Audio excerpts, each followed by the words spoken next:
and we will continue. Who is the Slovak Martin Cico? He is the closest associate of the Czech anti-cultist Jakub Jál, the very same one whose name appears in scandals involving financial fraud and accusations of pedophilia in Tanzania.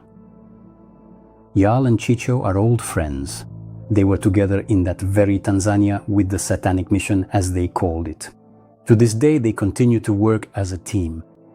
Today, they present themselves as fighters against destructive cults and sects. Anti-cultists. Jál and Cico both were also active members of the satanic community that Jál founded in 2018. The previous episode was precisely about this. It contains a large and convincing photo archive. Take a look at this photograph. In the center of it is Martin Cico. He's wearing a women's skirt, and on his stomach, written with a marker, is the phrase, "I live for Satan," a performance. He lives for Satan. As someone who believes in the one God, my first reaction is mild indignation, irritation. What must you have in your head to scrawl such a phrase on your own belly? Was he high? It's no secret that for many years he's been a heavy marijuana user. Still, being high is no excuse. In my opinion, this is a real religious provocation. What do you have to have in your head to write something like that? Would you write such a phrase on your own body? And here someone might reasonably object. Freedom of thought and freedom of belief. He has the right. Fine, he has the right. I understand that, and calm down. Let him even sew horns onto himself and bang them against the doorframe with a morning hangover. Really. Let him tattoo devils swinging on swings on his buttocks and admire them in the mirror. That's his business. And honestly, mine. For the most part, it doesn't concern me. Although in Russia, for such a performance, he could potentially get from 6 to 10 years in prison today for Satanism. But I allow him to live for the sake of Satan. Let him have his fun. It's his time. The question is something else. Why did this frolicking Satanist decide that he has the right to determine how I should live and what I should believe in? To decide what I am allowed to believe in and what I can do? What made him think he has such a right? Here's what it's about. Let me explain. The thing is, I am an Alatra volunteer, ideologically committed. And Martin Cico is an active opponent of Alatra volunteers. And this is where it starts to concern me directly. My freedom, my rights, and my safety. What's going on? Or in other words, to make it even clearer. A man who once scratched a vow to Satan onto his own belly is now trying to take away my lawful civil rights and freedoms. Just think about what I've just said. Why make a mountain out of a molehill? Why even discuss this? Freak? Why give him publicity? Yes, I wouldn't have touched this if it weren't for one new circumstance. Recently, Martin Cico published a post on his Facebook page. A blacklist of politicians who have communicated with Alatra volunteers. Just think about that for a moment.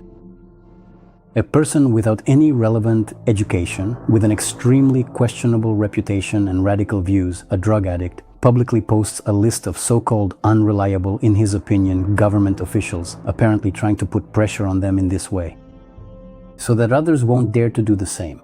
That's the idea. Don't associate with those we don't like, or else I'll add you to my list. That's probably what he meant to say. So, what is this really? He's trying to point out to society those he considers unworthy, who, in his opinion, associate with even more unworthy people, again, according to him. They associate. People interact with each other.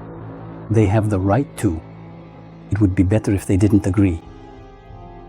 It looks like some kind of parallel reality, doesn't it? Try interacting with me and Cici will add you to his blacklist. Cici's blacklisting. To subject you to public shaming on his pages. This is exactly how the seeds of Nazism begin to sprout. With Martin Cici's blacklist as an example, we can see its beginnings. That's exactly what it is, I'm not mistaken. Yes, people will say he's a nobody. Yes, his name means nothing. I agree.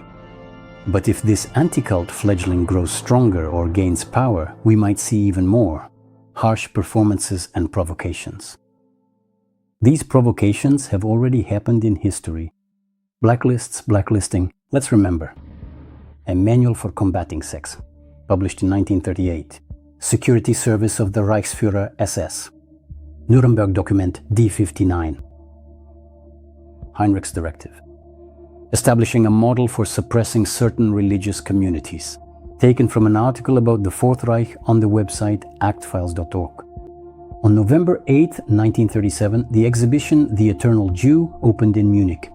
It was sponsored by the Minister of Propaganda, Joseph Goebbels. And similar exhibitions were held by the Danish anti-cultist Johannes Agard at his Dialogue Center. By the way, Dworkin, Gandu, Wojtyszek, and many others studied under Agard. People would travel to see him at the end of the last century. Blacklists were posted on Dworkin's website and on René Roux, and on the main racers' websites. A blacklist was also on the website of the Ukrainian anti-cult activist Irina Kremenovskaya, a classic hallmark of anti-cultism. And perhaps the most telling example is the statement made by Alexander Dworkin's biographer Evgeny Mukhtarov, addressed to those Scientologists who dared to defend themselves. Quote, "Remember these names and surnames, and their ritual nicknames. Remember which organizations these citizens belong to and what ideas they share. Remember where they live, work, and study. Remember their appearance and distinguishing features. Remember their circle of acquaintances. We assure you that none of the users spreading rumors about Alexander Dworkin and his colleagues in the Russian-speaking segment of the internet will escape our attention. Add me to that list too, you scumbags." The story behind such a peculiar statement appears to be connected to open criticism directed at Alexander Dworkin. And Yevgeny Mukhtarov, as a loyal defender of his guru, decided to put those people in their place in this way. But what about them? Haven't they themselves spread slander and false accusations? I'll meet you, please. Here is the business card of the anti-cult movement for you. Accuses others of what he himself is guilty of. Pot calling the kettle black. We see this happening again and again. We often talk about democratic values, freedom of speech, freedom of conscience, and the right to dialogue. And for all of us, this is truly very valuable. However, we are increasingly witnessing how, in the European information space, gradually, step by step, a completely different norm is being introduced. A norm in which marginal groups take on the functions of the police, of morals, of arbiters, of faith. They appoint the guilty, stigmatize those they dislike, and try to dictate to society whom it can communicate with and whom it cannot. The creation of such lists of unreliable citizens is a tool of totalitarian systems. It was used both in the times of Nazi Germany and is being used today. At first glance, it may seem like it's just a bunch of some half-crazed outcasts who aren't worth paying attention to. They blew off steam, wrote some nonsense, and laughed about it. But totalitarianism always starts as a marginal idea that people laugh at, until it comes to power.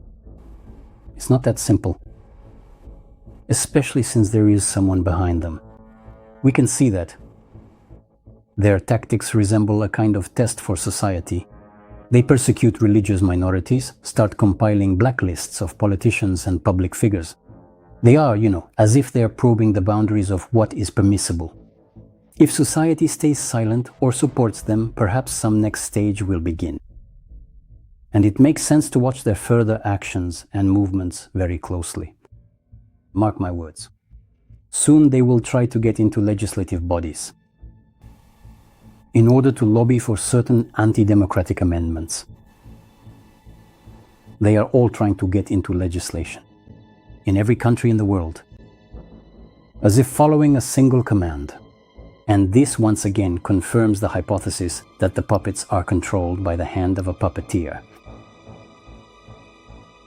That's why it's important to talk about this as openly as possible, to shed light on their activities.